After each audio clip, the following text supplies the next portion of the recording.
జీర్ణ వ్యవస్థ శరీర ధర్మశాస్త్రంపై ఈ సమగ్రమైన విశ్లేషణకు స్వాగతం.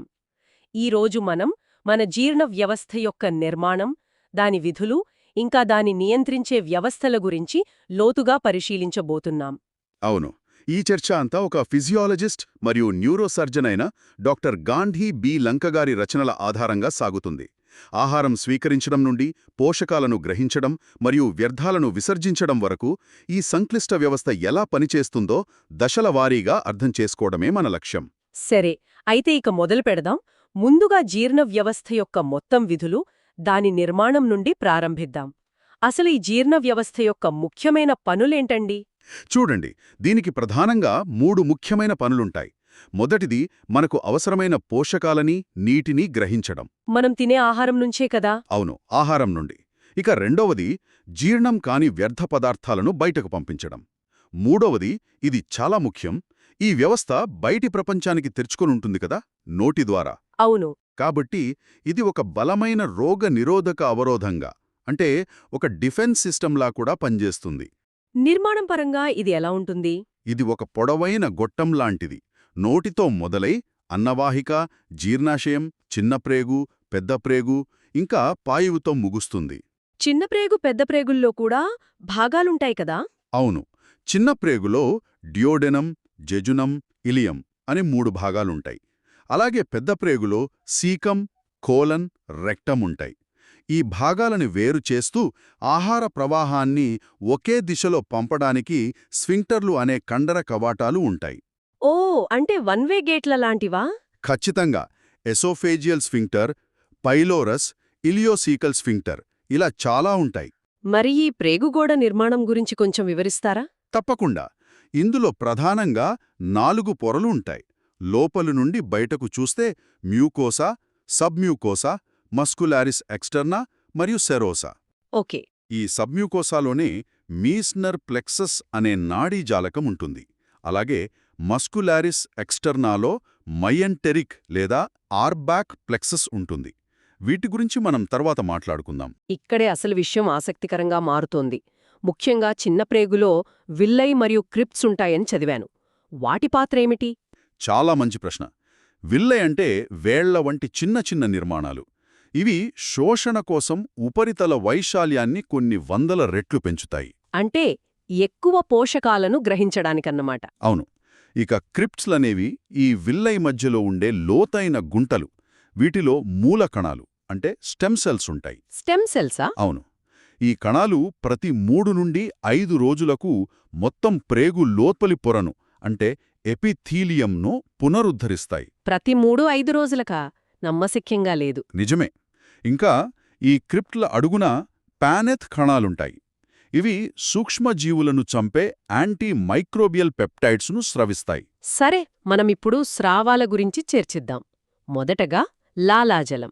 మనకు 3 జతల ప్రధాన లాలాజల గ్రంథులున్నాయి: పరోటెడ్, సబ్మాండిబ్యులర్ మరియు సబ్లింగ్వియల్. లాలాజలం ఆహారాన్ని కందెనలా మార్చి మింగటానికి సహాయపడుతుంది.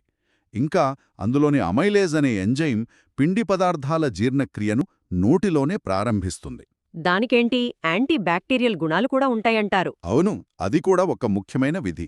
దీని నియంత్రణ దాదాపు పూర్తిగా నాడీ వ్యవస్థ అధీనంలో, ముఖ్యంగా పారాసింపథెటిక్ వ్యవస్థ ద్వారా జరుగుతుంది. ఇక జీర్ణాశయ స్రావాల విషయానికొస్తే? జీర్ణాశయంలో చాలా రకాల కణాలుంటాయి. ముఖ్యంగా ఫండస్ బాడీ భాగంలో. పారియేటల్ కణాలు హెచ్సిఎల్ ఆమ్లాన్ని, ఇంట్రిన్సిక్ ఫ్యాక్టర్ను స్రవిస్తాయి. హెచ్సిఎల్ అంటే హైడ్రోక్లోరిక్ యాసిడ్. కరెక్ట్. అలాగే చీఫ్ కణాలు పెప్సినోజెన్ను, జీ కణాలు గ్యాస్ట్రిన్ అనే హార్మోన్ను, ఇంకా డి కణాలు సొమాటోస్టాటిన్ను విడుదల చేస్తాయి. ఇన్ని రకాల స్రావాలు అవసరమా? ప్రతిదానికి ఒక ప్రత్యేకమైన పని ఉంది. హెచ్సిఎల్ ఆహారాన్ని స్టెరిలైజ్ చేస్తుంది. పెప్సిన్ ప్రోటీన్ జీర్ణక్రియను ప్రారంభిస్తుంది. ఇంట్రిన్సిక్ ఫ్యాక్టర్ అయితే విటమిన్ బి12 శోషణకు అత్యవసరం. అది లేకపోతే ఒక రకమైన రక్తహీనత వస్తుంది. మరి ఈ ఆమ్ల స్రావాన్ని ఏవి నియంత్రిస్తాయి? దీని నియంత్రణను మనం 3 దశలుగా చూడవచ్చు. సెఫాలిక్ దశ అంటే ఆహారం గురించి ఆలోచించినా, వాసన చూసినా ఆమ్లముత్పత్తి మొదలవుతుంది. ఆహారం కడుపులోకి రాకముందేనా? అవును. రెండవది గ్యాస్ట్రిక్ దశ. ఆహారం కడుపులో ఉన్నప్పుడు ఇది జరుగుతుంది. మూడవది ఇంటెస్టైనల్ దశ, ఆహారం ప్రేగులలోకి ప్రవేశించినప్పుడు. గ్యాస్ట్రిన్, హిస్టమైన్ మరియు ఎసిటైల్ కోలిన్ అనేవి ఆమ్లస్రావాన్ని ప్రేరేపిస్తాయి. సొమాటోస్టాటిన్ మాత్రం దీనిని నిరోధిస్తుంది. ఈ ప్రక్రియలో ప్రోటాన్ పంపు పాత్ర ఏమిటి? పారియాటల్ కణాలలో ఉండే H+K+ATPase లేదా ప్రోటాన్ పంప్ అనేది ఆమ్లాన్ని కడుపులోకి పంపడంలో కీలకమైన ఇంజిన్ లాంటిది. దీనికి సంబంధించిన ఒక సాధారణ క్లినికల్ సమస్య పెప్టిక్ అల్సర్ వ్యాధి కదా? అవును. పైలోరీ అనే బ్యాక్టీరియా ఇన్ఫెక్షన్ లేదా NSAIDల వంటి నొప్పి నివారణ మందుల వాడకం వల్ల జీర్ణాశయంలోని రక్షిత పొర దెబ్బతింటుంది. అప్పుడు ఆమ్లం నేరుగా గోడన దెబ్బతీస్తుంది. ఖచ్చితంగా. దీనివల్ల అల్సర్లు ఏర్పడతాయి. అందుకే చికిత్సలో ఈ ప్రోటాన్ పంపును ఆపే మందులు అంటే ప్రోటాన్ పంప్ ఇన్హిబిటర్లు PPIలు లేదా H2 బ్లాకర్లు వాడతారు. సరే, ఇక క్లోమగ్రంథి స్రావాల సంగతేంటి? క్లోమం 2 రకాల స్రావాలను ఉత్పత్తి చేస్తుంది. ఒకటి వాహిక కణాల నుండి వచ్చే బైకార్బోనేట్ అధికంగా ఉండే క్షారద్రవం. ఇది ఆమ్లాన్ని తటస్థీకరించడానికా? అవును. రెండవది ఎసినార్ కణాల నుండి వచ్చే జీర్ణ ఎంజైమ్లు అధికంగా ఉండే ద్రవం. ఈ ఎంజైమ్లు చాలా శక్తివంతమైనవి. అందుకే అవి ప్రో ఎంజైమ్లుగా అంటే జైమోజెన్లు అనే నిష్క్రియాత్మక రూపంలో స్రవించబడతాయి. మళ్ళీ అదే భద్రతా యంత్రాంగం. మరి ఈ ఎంజైమ్లు ఎలా యాక్టివేట్ అవుతాయి? డియోడినంలో అంటే చిన్న ప్రేగు మొదటి భాగంలో ఎంట్రోకైనేజ్ అనే ఒక ఎంజైమ్ ఉంటుంది. ఇది ట్రిప్సినోజెన్ను ట్రిప్సిన్గా మారుస్తుంది. ఒక డోమినో ఎఫెక్ట్ లాంటిదా? ఎగ్జాక్ట్లీ. ఆ ఒక్క ట్రిప్సిన్ యాక్టివేట్ అయ్యాక అది మిగిలిన అన్ని ప్రో ఎంజైమ్లను ఒకదాని తర్వాత ఒకటి క్రియాశీలం చేస్తుంది. మరి క్లోమం తనను తాను జీర్ణం చేసుకోకుండా ఎలా కాపాడుకుంటుంది? అందుకోసం క్లోమం ఒక ట్రిప్సిన్ ఇన్హిబిటర్ను కూడా స్రవిస్తుంది. ఒకవేళ పొరపాటున క్లోమంలోనే ట్రిప్సిన్ యాక్టివేట్ అయినా ఈ ఇన్హిబిటర్ దాన్ని అడ్డుకుంటుంది. చివరిగా పైత్యరసం అంటే బైల్. పైత్యరసం కాలేయంలో తయారై పిత్తాశయంలో నిల్వ ఉంటుంది. దీని ప్రధాన విధి కొవ్వుల జీర్ణక్రియ మరియు శోషణకు సహాయపడటం. అది ఎలా? ఇది కొవ్వులను చిన్న చిన్న బిందువులుగా విడగొట్టి మైసెల్స్ అనే నిర్మాణాలను ఏర్పరుస్తుంది. దీనివల్ల ఎంజైమ్లు సులభంగా పనిచేయగలవు. అంతేకాకుండా బిలిరుబిన్, కొలెస్ట్రాల్ వంటి వ్యర్థాలను విసర్జించడానికి కూడా ఇది అవసరం. ఈ పైత్యరస ఆమ్లాలు తిరిగి శోషించబడతాయని విన్నాను. అవును. వాటిలో 95% చిన్న ప్రేగు చివరి భాగమైన టర్మినల్ ఇలియంలో తిరిగి శోషించబడతాయి. ఈ రీసైక్లింగ్ ప్రక్రియనే ఎంటెరోహెపాటిక్ సర్క్యులేషన్ అంటారు. అయితే వీటన్నిటి అర్థమేమిటి? ఈ వ్యవస్థలన్నీ ఎలా సమన్వయం చేసుకుంటాయి? ఇంత క్లిష్టమైన ప్రక్రియ వెనుక నియంత్రణ ఎలా ఉంటుంది? మంచి ప్రశ్న. ఇక్కడ 3 ప్రధాన నియంత్రణ పద్ధతులున్నాయి. ఒకటి ఎండోక్రైన్ అంటే రక్తంలోకి విడుదలయ్యే హార్మోన్ల ద్వారా. రెండవది పారాక్రైన్ అంటే ఒక కణం నుండి విడుదలై పక్కనే ఉన్న కణాలపై ప్రభావం చూపడం. మూడవది న్యూరోక్రైన్ అంటే నాడీ కణాల ద్వారా. ప్రధాన హార్మోన్ల గురించి క్లుప్తంగా చెప్పండి. తప్పకుండా. గ్యాస్ట్రిన్ ఆమ్లస్రావాన్ని పెంచుతుంది. CCK అంటే కోలిసిస్టోకైనిన్ క్లోమ ఎంజైమ్లను పిత్తాశయ సంకోచాన్ని ప్రేరేపిస్తుంది. సెక్రెటిన్ బైకార్బోనేట్ స్రావాన్ని పెంచుతుంది. GIP ఇన్సులిన్ విడుదలను పెంచుతుంది. మొటిలిన్ భోజనాల మధ్య ప్రేగులను శుభ్రపరిచే మైగ్రేటింగ్ మోటార్ కాంప్లెక్స్ను ప్రేరేపిస్తుంది. వీటన్నిటినీ ఆపేది కూడా ఏదైనా ఉంటుందా? ఉంది. సోమటోస్టాటిన్ ఇదొక సార్వత్రిక నిరోధకం అంటే యూనివర్సల్ ఇన్హిబిటర్. చాలా ప్రక్రియలను నెమ్మదింపచేస్తుంది. నాడీ నియంత్రణ గురించి చెప్పండి. రెండవ మెదడు అంటారు కదా? అవును. జీర్ణ వ్యవస్థకు దాని స్వంత నాడీ వ్యవస్థ ఉంది. దీనిని ఎంటరిక్ నాడీ వ్యవస్థ ENS లేదా చిన్న మెదడు అంటారు. మనం ముందే చెప్పుకున్న మయోఎంటరిక్ మరియు సబ్మ్యూకోసల్ ప్లెక్సస్లే ఈ వ్యవస్థ. ఇది మెదడు ప్రమేయం లేకుండానే చాలా స్థానిక ప్రతిచర్యలను సమన్వయం చేయగలదు. నిజంగా అద్భుతం. దీనికి తోడు బయటి నుండి పారాసింపథెటిక్ నరాలు సాధారణంగా ప్రేరేపణను, సింపథెటిక్ నరాలు నిరోధాన్ని కలిగిస్తాయి. మరి మ్యూకోసల్ రోగనిరోధక వ్యవస్థ మరియు మైక్రోబయోటా పాత్రేవిటి? మన ప్రేగు గోడ కింద ఒక పెద్ద రోగనిరోధక వ్యవస్థ ఉంటుంది. అది నిరంతరం కాపలా కాస్తూ ఉంటుంది. అంతేకాకుండా మన ప్రేగులలో ట్రిలియన్ల కొద్ది సూక్ష్మజీవులు అంటే మైక్రోబయోటా ఉంటాయి. ఇవి మనతో పాటే సహజీవనం చేస్తాయి. అవి మనకు ఎలా సహాయపడతాయి? అవి విటమిన్లను ఉత్పత్తి చేస్తాయి, మనం జీర్ణం చేసుకోలేని పీచు పదార్థాలను జీర్ణం చేస్తాయి, మరియు మన రోగనిరోధక వ్యవస్థకు శిక్షణ ఇస్తాయి. ఒకవేళ ఈ మైక్రోబయోటాల అసమతుల్యత ఏర్పడితే దానిని డైస్బయోసిస్ అంటారు.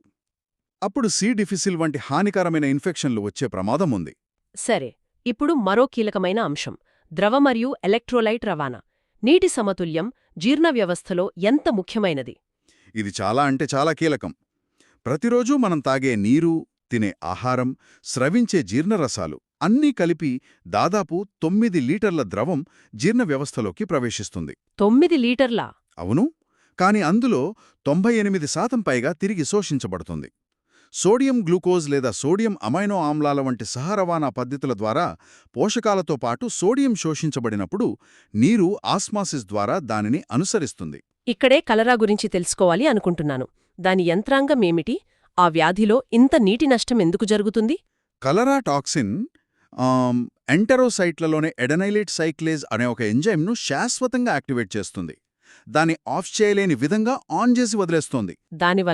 దానివల్ల కణంలో సిఏఎంపి అనే సిగ్నల్ స్థాయిలు విపరీతంగా పెరిగి సిఎఫ్టిఆర్ అనే ఛానల్స్ ద్వారా క్లోరైడ్ అంటే ఉప్పు భారీగా ప్రేగులలోకి స్రవించబడుతుంది.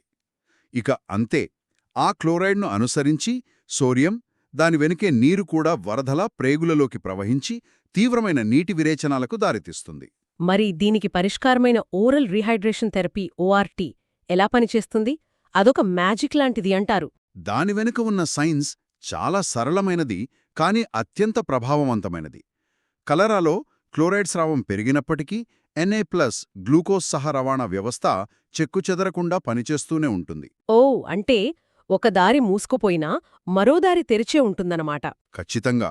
ఓఆర్ఎస్ ద్రావణంలో ఉప్పు మరియు గ్లూకోజ్ సరైన నిష్పత్తిలో ఉంటాయి. గ్లూకోజ్తో పాటు సోడియం శోషించబడినప్పుడు నీరు కూడా శరీరంలోకి వెళుతుంది. ఇది చాలా సరళమైన కాని ప్రాణాలను కాపాడే చికిత్సా విధానం. అవును, 20వ శతాబ్దపు గొప్ప వైద్య ఆవిష్కరణల్లో ఒకటిగా దీన్ని పరిగణిస్తారు. కాబట్టి ఈ మొత్తం చర్చ నుండి స్పష్టమవుతున్నది ఏంటంటే జీర్ణ వ్యవస్థ కేవలం ఆహారాన్ని జీర్ణం చేసే ఒక గొట్టం మాత్రమే కాదు, ఇది ఒక సంక్లిష్టమైన, అత్యంత సమన్వయంతో పనిచేసే న్యూరో ఇమ్యూనో ఎండోక్రైన్ అవయవం. అవును, స్రావాలు, హార్మోన్లు, నాడులు మరియు మనతో పాటు నివసించే సూక్ష్మజీవుల మధ్య జరిగే పరస్పర చర్యలు మన మొత్తం ఆరోగ్యాన్ని నిర్ధారిస్తాయి. నిజంగా అద్భుతం. ఇక్కడ మనం ఆలోచించాల్సిన ఒక విషయం ఉంది. జీర్ణ వ్యవస్థలోని మైక్రోబయోటా కేవలం జీర్ణక్రియకే కాకుండా మన మానసిక ఆరోగ్యం మరియు రోగనిరోధక శక్తిని కూడా ప్రభావితం చేస్తుందని ఆధునిక పరిశోధనలు బలంగా సూచిస్తున్నాయి. అంటే కడుపుకి మెదడుకి సంబంధం ఉందంటారా? ఖచ్చితంగా. ఈ గట్ బ్రెయిన్ యాక్సిస్ మన ఆరోగ్యాన్ని మరియు వ్యాధులను అర్థం చేసుకోవడంలో ఎలాంటి కొత్త మార్గాలను తెరుస్తోందో అన్వేషించాల్సిన అవసరం చాలా ఉంది.